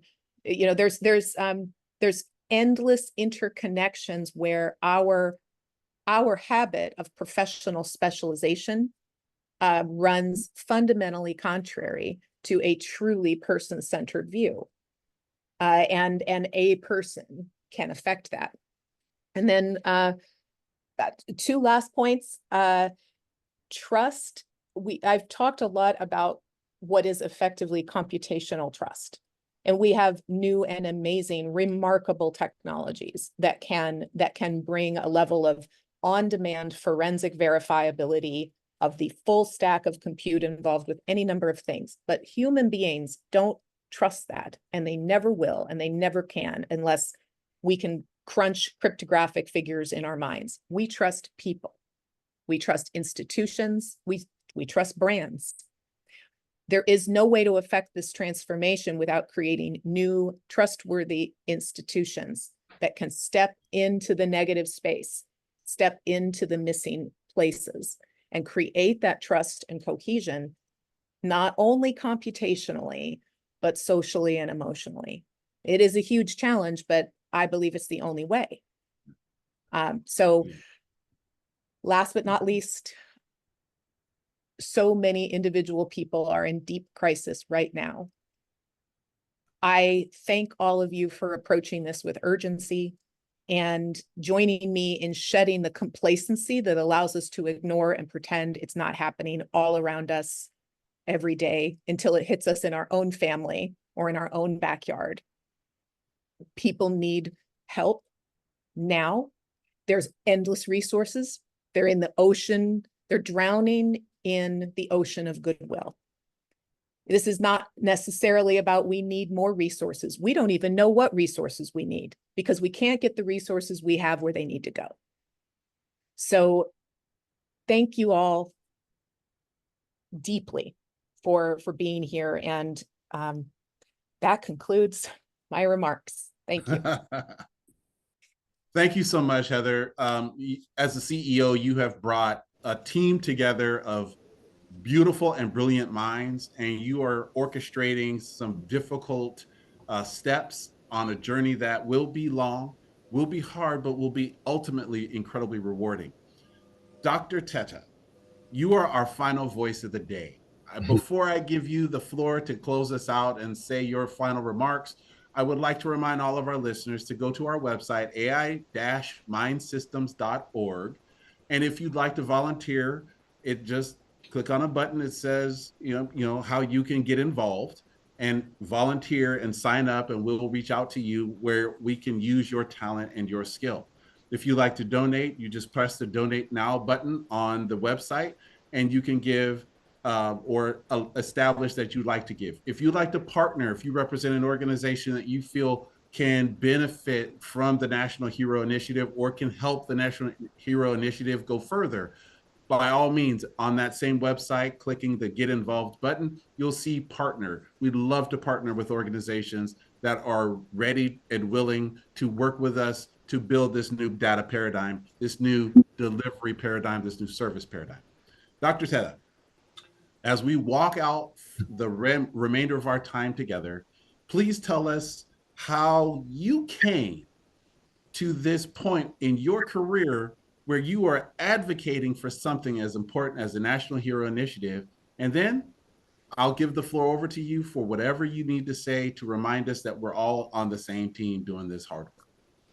Thank you, Emil. Thank you for moderating us and taking us through this journey of discovery and learning with an esteemed panel that I'd like to channel briefly before closing with my three words, of course, that I started with: of purpose, personalization, and partnership. Sam, he did say that this is hard work. I think that we don't want to discount how true that is. This is hard work. It's not easy. But nothing great or remarkable will ever happen without hard work. Dr. Buehler is not only a colleague and fellow panelist, but you may not know the backstory, but Dr. Buehler has been a mentor, someone I've looked up to for many years, and who helped guide me through much of my military career, despite the fact that he was in the Army and I was in the Navy. So I'm really happy that he was here to share his insight and to remind us that we exist to serve others. In his case, veterans specifically, as we will start with this Hero Initiative, but we are here to serve others holistically. Dr. Abo wisely pointed out in her professional and personal work how meaningful her work is. and how consequential it is, but also pointed out that we have the ability and the potential through predictive analytics to do an amazing good for many people right now that's being underutilized. And Dr. Vega very succinctly and ably said that we all want to help others. We all went into this business of ours in many different ways to help others out. But it turns out that it's really, really hard to do that. And what we want to do is make that simpler. We want to make it simpler to help others. And I do believe that we have the opportunity and the ability to do that. And finally, Heather, I just want to say that, your vision, especially when you hear it the first time, is at once complicated and yet so brilliantly simple. It's optimizing connections with trust so that we can serve those that are in crisis and in need. It's optimizing connections with trust so that we can serve others that are in crisis and in need. And that's really what we're here to do.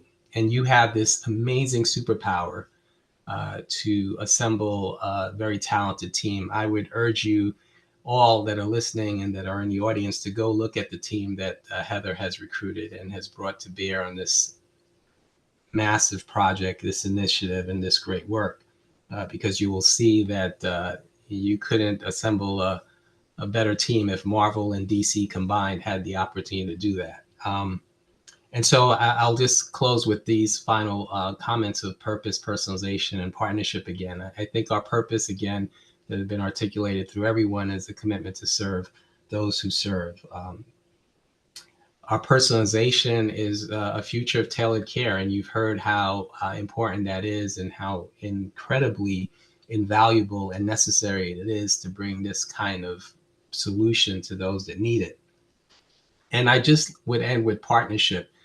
Because we're not going to be able to do anything without building together for success. And truth be told, I have completely believed, because I witnessed it time and time again, and particularly learned it every day in the desert, that if you bring together very talented people that are mission driven and mission focused, as Heather has done today, and you give them no resources, as we had in the desert with just a tent and a couple of gurneys, and saved lives that probably would not survive in the best hospitals in the state with every technology.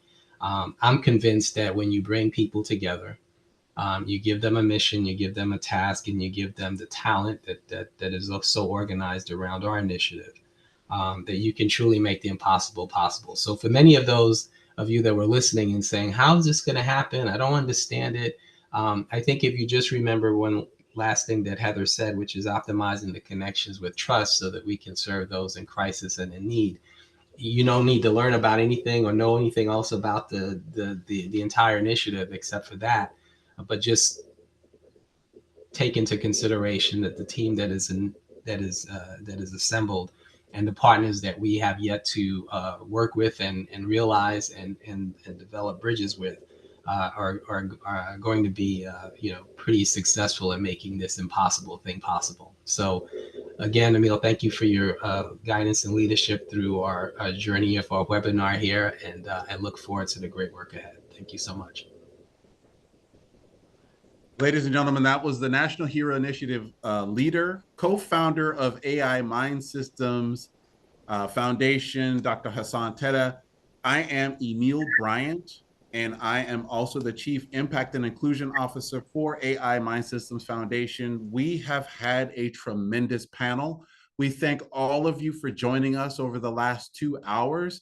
We are a little over time, which means that whoever's still on with us, you have been so dedicated and so moved, and we're so thankful for the time that you spent with us today.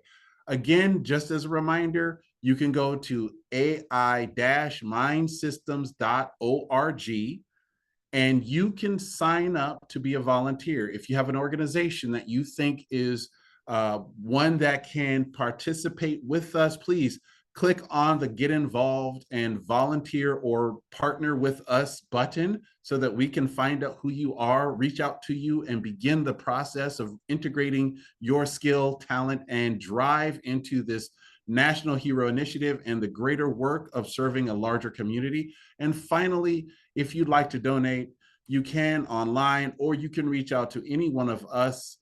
We are all on LinkedIn. You can find us there. Our names are as they are on LinkedIn. So please, by all means, do not let this be the last time you hear from us. We will certainly host other National Hero Initiative events, as well as AI Mind Systems Foundation events. We'll do that on behalf of us and you so that we can continue building the movement toward personal data sovereignty, delivering care to the people who deserve and need it most, and ensuring that we break down the walls between the silos, preventing good integrated care. You all have a great and safe rest of your week, and we thank you so much for attending our session today. Cheers to all of you.